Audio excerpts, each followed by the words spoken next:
What's on, ladies and gentlemen? My name's Ross, I like games, and today we need to talk about an upcoming set of Digimon tournaments, which look, quite frankly, pretty gosh darned awesome, and about which I think we can get pretty gosh darned excited. So this news has gone and been shared over on Facebook, and Twitter, and everywhere else, and essentially, what we've got here is a bunch of tournaments to celebrate the Digimon anniversary. Hello, Digimon Tamers! Come join our official store tournament with new tournament packs. Store tournaments to celebrate the first year anniversary of the Digimon card game's English version release. Stores have the flexibility to hold 4 8-player events, 2 16-player events, or 1 32-player event. Participants receive official tournament pack volume 4 containing 1 of 6 cards, while winners receive 1 winner pack next adventure containing 1 of 4 cards. So you head on down, you take part, you get cool stuff, and you feel pretty gosh darn happy. Now, in terms of actually where these are happening, where they're carrying on, the answer is, I don't really know, because they're happening all over the place. The good news is, if you head on over to world.digimoncard.com, there is a lovely link you can follow. I'll try and remember to pop it in the description. And you can go over and basically select your country or region, and that will essentially tell you where you can go and find tournaments. So I would go and use that if you want to know exactly where they're happening near you. But the good news is we have some new promos coming out, and the awesome news is that these are alternate art promos. And like I've said before, I know not everybody likes alternate art promos. People really like that they can go to a tournament and win, and by winning they end up getting this really cool card that other people don't have. And I get that mindset, I honestly do, but I do think it's also pretty important that we don't lock players out of the game. We don't make it so that people can't play the decks they want to play. I mean, I started playing the Dragon Ball TCG, and one of the main reasons I fell off of that was because there were so many exclusive promos that had to be got on at tournaments, and it was just every deck I wanted to make, I had to go and buy like 150, 200 pounds worth of promos, and then I'd need a new deck in a few weeks, couple of months, and it was too much. Turned me off the game.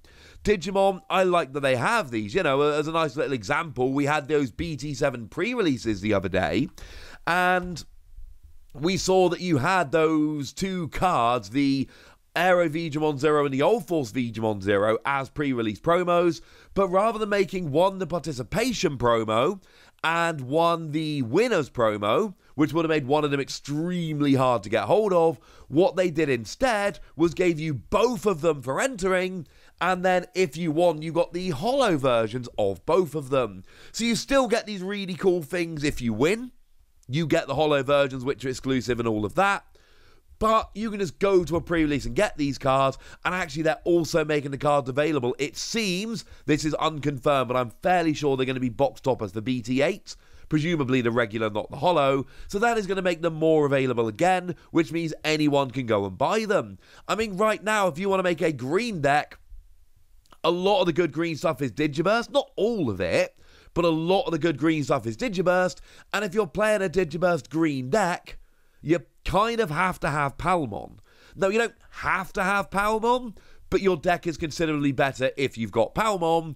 But Palmon was only a promo, which means, and don't get me wrong, wasn't the hardest promo to get hold of, but that's still among the more expensive cards you're going to find in a green deck. Getting a placer of them can be a bit of a pain in the neck. We don't like that. Alternate art promos are good, at least as far as I'm concerned.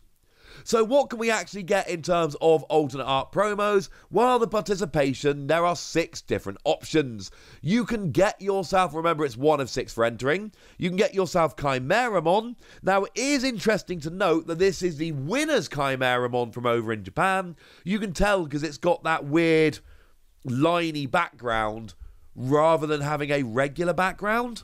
Because over in Japan, you get the regular version as just kind of an entry, and then there's always this fancy winner's version. but we don't do it exactly the same, so you've got the winner's version of that Tyrannomon coming in here. And when you play it, you can delete one of your other Digimon, delete one of your opponent's level 5 or lower Digimon. It is very fair to say that this is a card that has seen a little bit of play here and there. We've then got similarly the winner's version of Stingmon. Again, this is an alternate art promo. It's the Stingmon from BT3, but it's the winner's promo over in Japan. You can tell from the background. On your turn, as an inheritable skill, once per turn, when this Digimon deletes an opponent's Digimon in battle and survives, get yourself a memory. It's alright. I've played the Stingmon in a bunch of green decks. It ain't too bad. You've got yourself the alternate art of Lady Devermon here. And this is the one that came around again in BT3. When digivolving, you draw 2, and then trash 2. And as an inheritable skill, when you use an option card, delete one of your opponent's level 3 Digimon. And if you're playing one of those cards that loves option cards, something like a Lilithmon deck, as an example, this is going to be the kind of thing you get moderately excited about, because you're playing a bunch of option cards anyway. You might as well start deleting Digimon while you're there. Now, Tyrannomon is coming around, and I think this is actually a new Tyrannomon. This was a participation prize at Tamer Gatherings back in August, according to DigimonCard.dev, and they know their stuff when it comes to this. This seems to be a new Tyrannomon. Now, it has a promo numbering. Remember, the alternate arts always have the numbering of, well, like we saw with Stingmon, it has the BT3 numbering. So this is an actual proper promo. On your turn, it gets 3,000 power, so it's a 7,000 power level 4. And on your turn, as an inheritable skill, if you're level 6 or higher, you gain 2,000 power. Not a stunning card, but a useful card, and with it being an actual promo, this is one you probably want to be looking out for.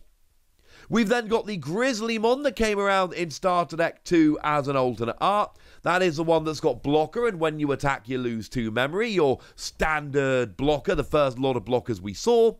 And then very similarly, we've got the Unimon from Starter Deck 3, which is exactly the same. It is a yellow version of Grizzlymon. It is a blocker, and when you attack, you lose 2 memory. It is exactly what you would expect. It's the yellow blocker. Nice and simple. So when you participate, you get one of those 6 cards. That's lovely, but if you go and do a win, you get one of 4 other cards, including the Growlmon that originally came around in BT2, but the alternate art version thereof. When you are attacking, delete one of your opponent's Digimon that has 2,000 or less power. It obviously fits very nicely into all of those Gallantmon decks. So, yeah, if you're playing that kind of deck, wonderful and lovely. If you're not playing that kind of deck, maybe this is not the one for you. Either way, this is pretty gosh darn cool. Now, we've got an alternate art of Keramon coming in. Here it is, a Keramon from BT2. When you play another Digimon with the same name as this Digimon, as an inheritable skill, you draw a card. Obviously designed for all of those Devermon decks with all of their token shenanigans. And of course, you will notice from the background here that this is the winner's version from over in Japan. So, yeah. If you like this kind of stuff, ladies and gentlemen, I've got wonderful news. The winner's version of it is now available, and life is lovely. And if you don't, I don't know, maybe ignore it. We've then got the alternate art of Gargamon from BT3. Now, this is one I like very much indeed. It's 1 cost to Digivolve level 4, and you get 1,000 power for each of your opponent's suspended Digimon. I like this Gargamon. I have put this Gargamon into decks. This Gargamon makes me happy. And then we get the alternate art version, and life is rather lovely. Who doesn't like Gargamon? One thing that is worth pointing out here, we saw actually the same thing on Growlmon a moment ago. This is very similar to the regular Gargamon. Now, it's not exactly the same. It's the same basic character, but it's zoomed in a bit more, and instead of having kind of a real-world background, it's got a Rapidmon kind of chilling behind it. So it's very similar, but it's a slightly different kind of thing. And then we've got the Cubamon here from BT5. As inheritable skill, all of your opponent's security Digimon on your turn get minus 1,000 power, which is lovely because it means you are then less likely to be deleted by security Digimon, which means your Digimon are more likely to survive, And it's generally a good thing when your Digimon survives. That's usually the kind of thing we're looking for here. So that's rather lovely. For me, it's the Gargamon. I'll be honest with you. That's the one I'm looking for. That's the one that's making me happy. But I want to know what you guys think. Which of the participation ones is making you happy? Which of the winners ones are making you happy? Which one of these do you want? And how do you feel about constantly getting alternate art promos? Would you prefer they were all real promos with new artwork and all of that? Or, like me, do you think that actually that's going to be a pain because it's just going to lock some people out of playing certain decks? Let me know in the comment section. Go nuts! Be nice! And then make sure you like this video, subscribe to this channel, follow me on Twitter at the Wasi. That's where we talk Digimon and a whole bunch of other games, card and otherwise. And do please consider checking out patreon.com/PTCG Radio, where you can support the channel, get some bonus podcasts and all kinds of fun things. But by far the most important thing as always, look after yourselves till next time, would ya? Thank you very much for watching. My name's Ross, and you've been watching Wasi Plays.